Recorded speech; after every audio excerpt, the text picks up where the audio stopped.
माँ के गर्भ में 12 वर्ष रुक गए थे। 12 वर्ष सुखदेव भगवान माँ के गर्भ में रहे। धुंधली कहती है मेरे गर्भ का बालक अगर 2-3 साल भी रुक गया तो मैं कितना कष्ट पाऊंगा। इसलिए बहुत सारे कुतर्क पर कुतर्क कर रही है। लेकिन महाराज जो कुतर्की लोग होते हैं ना, इनको कोई इनके सखा जरूर मिल जाते हैं। और ऐसा बोल रही तब तक सामने से उसी की बहन आ गई। बहन ने कहा बिल्कुल मत खाना, ये बहुत झंझट वाला काम है बच्चों वाला, बिल्कुल मत खाना। तो अरे इस फल को फेंक, मैं गर्भवती हूं और तू गर्भवती होने का नाटक करना, मेरे बालक जन्मेगा मैं तुझे चुपचाप दे दूंगी। श्री सीताराम हो गया।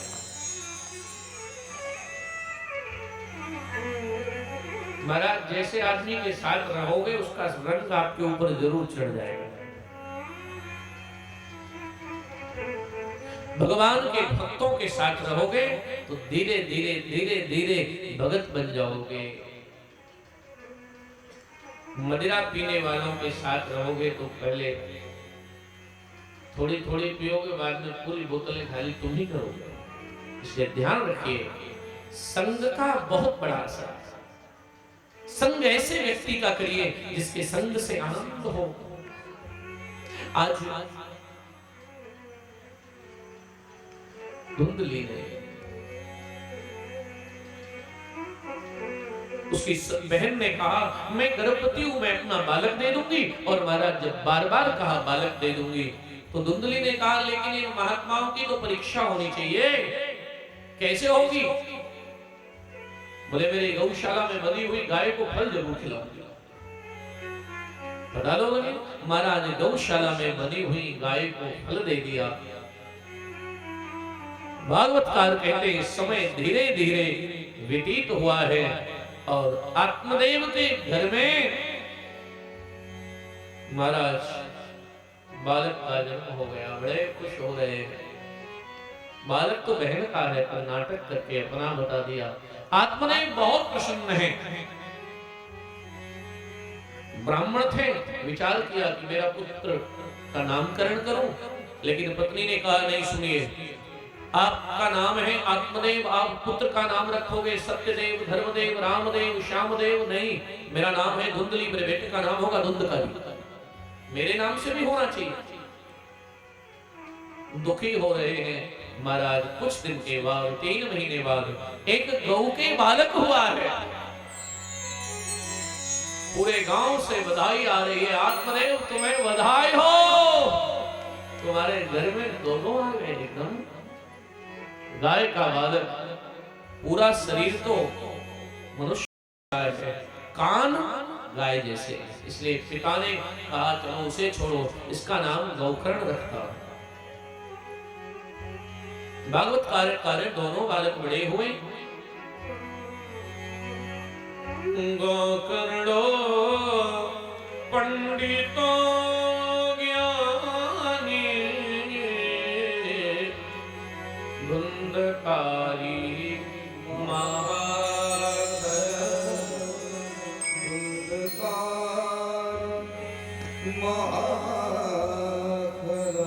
महाराज गोकर्ण तो पंडित है, ज्ञानी है, और महाराज साधारण ज्ञानी नहीं है।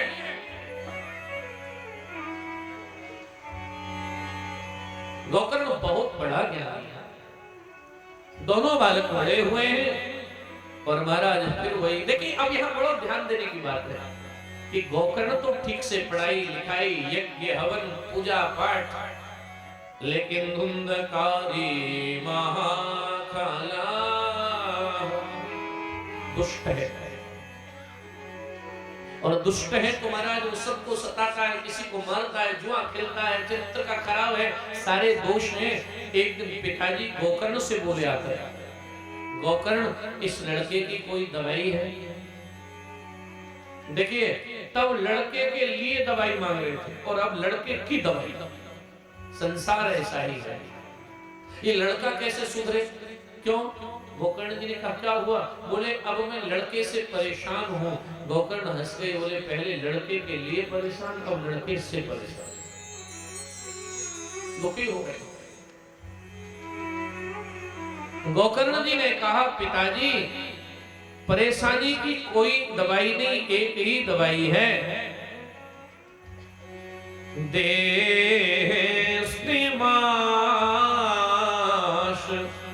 रुधिरे अभिमेति त्यज्यत्वा जाया सुतानि सुसदा ममतं विमोक्ष्यः पश्यन्नि समजगदिदं क्षणभङ्गनिष्ठं वैराग्यरागरसिको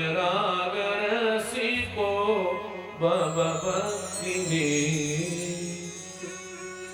आहा, पिताजी हाड़ मांस से बने हुए इस शरीर में से ममता छोड़ दो और ठाकुर जी से मन लगा दो, साधु हो जाओ। ओहो, एकदम रोने लगे। गोकर्ण ने कहा, क्या हुआ? बोले, बेटा यही बात तो कई साल पहले उस साधु ने बताई थी, उससे हम बेटा ले आए। साधु की मानी होती तो आज ऐसा संकट नहीं आता।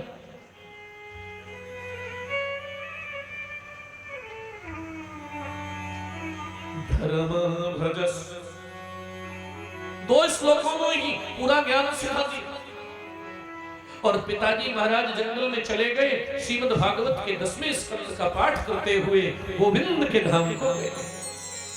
महाराज अब यहाँ गोकर्ण ने देखा कि पिताजी चले गए, तो एक क्षण में अपनी झोली उठाई और वे भी चल दी।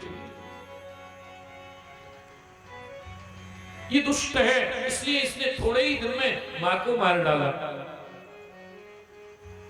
और मां को जब मार डाला तो महाराज फिर तो ये स्वतंत्र हो गया। और ऐसा स्वतंत्र हुआ कि पापों में प्रवृत्ति बढ़ गई, वेश्याओं के घर जाने लगा। एक दिन तो इसने वेश्याओं को ही घर ले आया और धन समाप्त हुआ तो वेश्याओं ने एक दिन इसे बिस्तर पर ही, पलंग पर सो रहा था, महाराज बिस्तर से बांध दिया पहले, और बांध करके इसके गला दबाया।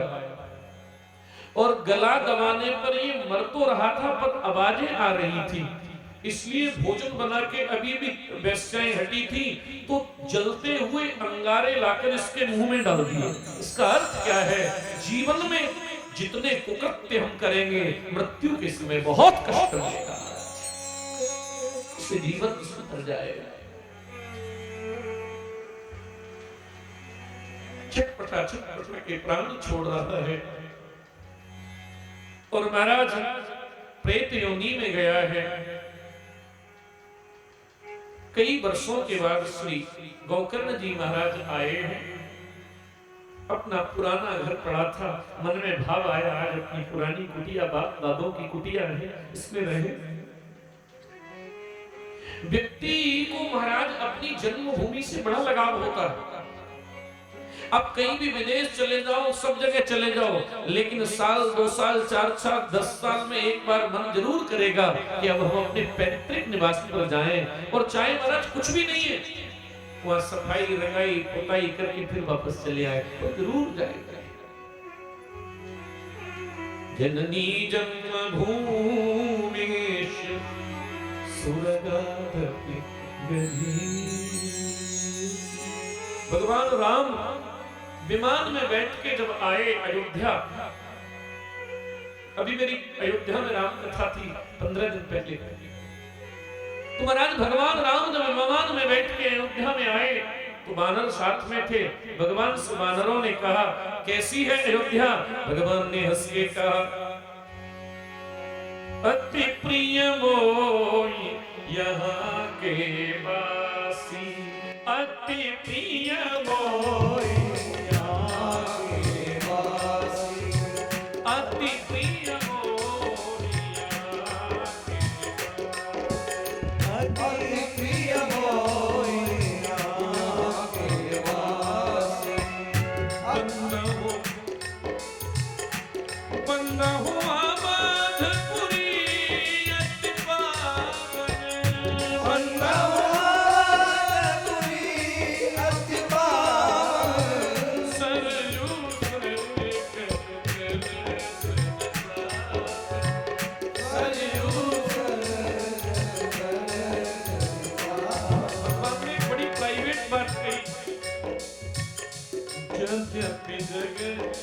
वैकुंठ बसावा, यद्यपि स्वर्ग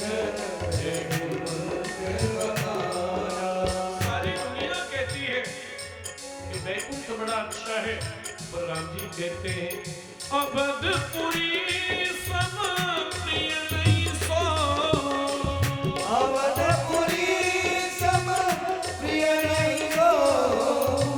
जय सिया जय सिया राम, जय सिया राम, जय सिया राम, जय सिया राम, जय सिया राम, जय सिया राम, जय सिया राम, जय सिया राम, जय सिया राम, जय सिया राम। महाराज जन्मभूमि बड़ी प्रिय लगती है। गोकर्ण जी ने आकर के अपने पुराने घर में छोटी सी चटाई बिछाई है, भिक्षा करते हैं, प्रेम से प्रसाद पाया। रात को सो रहे थे और रात को जैसे ही सो रहे थे तो महाराज आधी रात जैसे ही हुई, अचानक धुंधकारी ने एक आवाज सुनी। बड़े ध्यान से सुनना। और बंधुओं जैसे ही आवाज सुनी तो धुंधकारी आसन पर बैठ गए और आसन पर बैठकर धुंधकारी ने देखा तो सामने कभी एक सुअर खड़ा है। धुंधकारी ने कहा रात्रि में मेरे घर में सुअर कहां से आया? तभी देखा कि सुअर का कुत्ता बन गया। धुंधकारी ने कहा कुत्ता हो गया, तुरंत बकरा बन गया और घुर्र घुर्र की आवाज कर रहा था। धुंधकारी ने कहा अरे तो कोई है, हाथ में जल लिया और हाथ में जल लेकर जैसे ही महाराज गायत्री मंत्र लगा के जल मारा है, आवाज आई अहं भ्राता तृतीयोऽस्मि धुंधकारी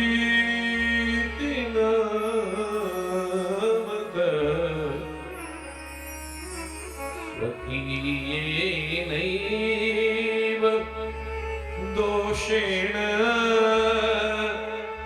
ब्रह्मत्वं नाशितो मया।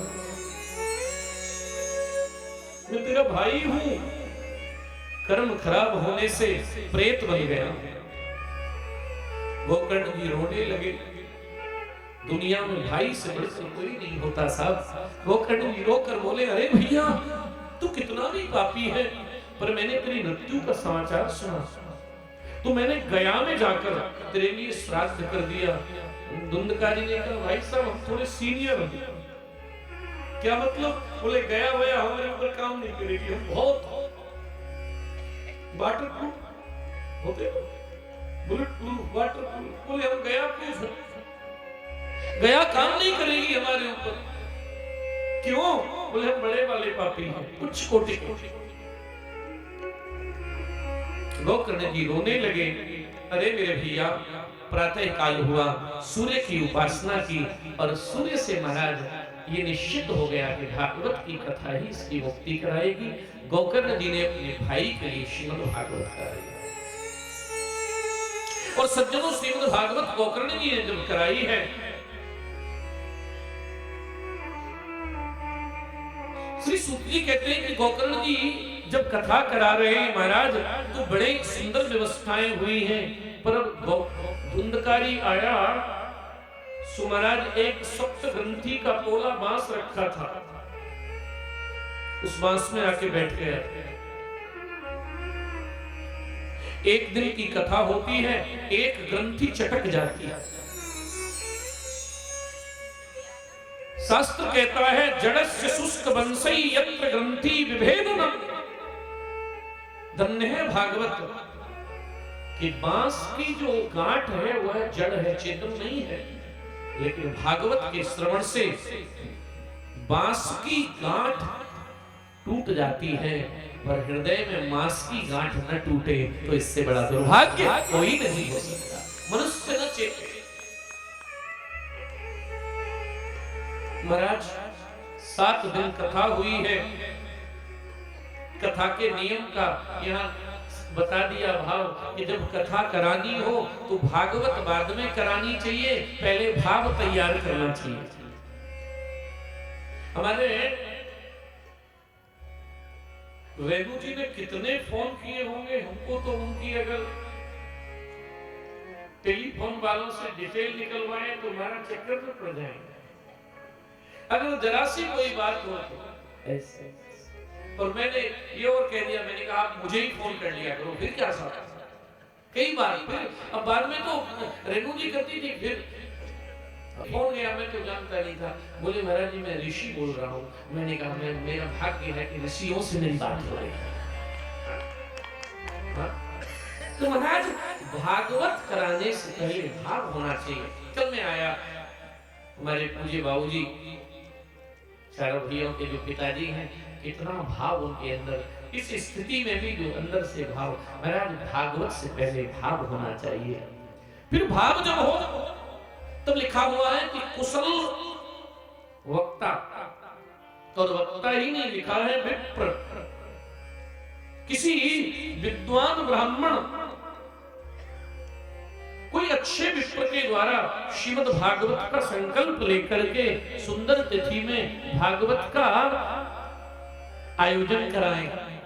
लिखा हुआ है आयोजन कराने से पहले ऐसा सोच के चले कि ये कोई आयोजन नहीं है, ये हमारे घर की ठाकुर जी पधार रहे हैं। इस भाव से लिखा है कि 7 दिन में कथा के मध्य में जो जो उत्सव हो उन्हें ऐसे मनाने चाहिए जैसे अपनी बेटी और बेटे का विवाह करते हैं। कई लोग तो हमारे आश्रम में आते हैं, कई अभी जो कथा चैनल पर चल रही थी तो कई लोगों के फोन आते हैं और बड़े प्यारे प्रश्न करते हैं। वे कहते हैं कथा हो जाएगी, तो हमारे लोग कहते हैं हो जाएगी, तो वे दूसरा प्रश्न करते हैं कितने में हो जाएगी। हाँ? इसका एक ही उत्तर है, भागवत में लिखा है जितने में कन्या का विवाह हो जाता है उतने में कथा हो जाती है। आप कहेंगे इसका क्या मतलब है? कन्या का विवाह 1 रुपए में भी होता है और 1 करोड़ में भी होता है, जैसी जिसकी सामर्थ्य हो वैसे कैसे। महाराज यहाँ उसके बाद भागवत कथा जब हो तो सुंदर भव्य स्थान पर कथा होनी चाहिए, और फिर वहां बैठने जो लोग आए उनकी उत्तम व्यवस्था करो। और एक बात कहूं, उनको 7 दिन तक अतिथि मत समझना। ये मत सोचना ये मेहमान आए हैं तो मेहमान नहीं आए, ऐसा सोचना हमारे घर भगवान आए हैं, ठाकुर जी कथा सुना। महाराज कौन कहा जाता है भगवान की कथा। वैदिक विप्रों के द्वारा भागवत का मूल पाठ, जाप और परिवारी जन प्रातः काल सायंकाल समय मिले तो हरे कृष्णा का कीर्तन जरूर करना चाहिए। सबको आनंद सहित हो सके तो एक समय भोजन करो। पर मैंने पूज्य डोंगरे जी महाराज की बात बताई, वो एक बहुत अच्छी बात कहते थे कि महाराज भोजन एक समय करो और भागवत में बैठ जाओ और दिन भर याद आए भोजन, तो दोनों समय कर लो, पर कथा तो सुन लो। हाँ?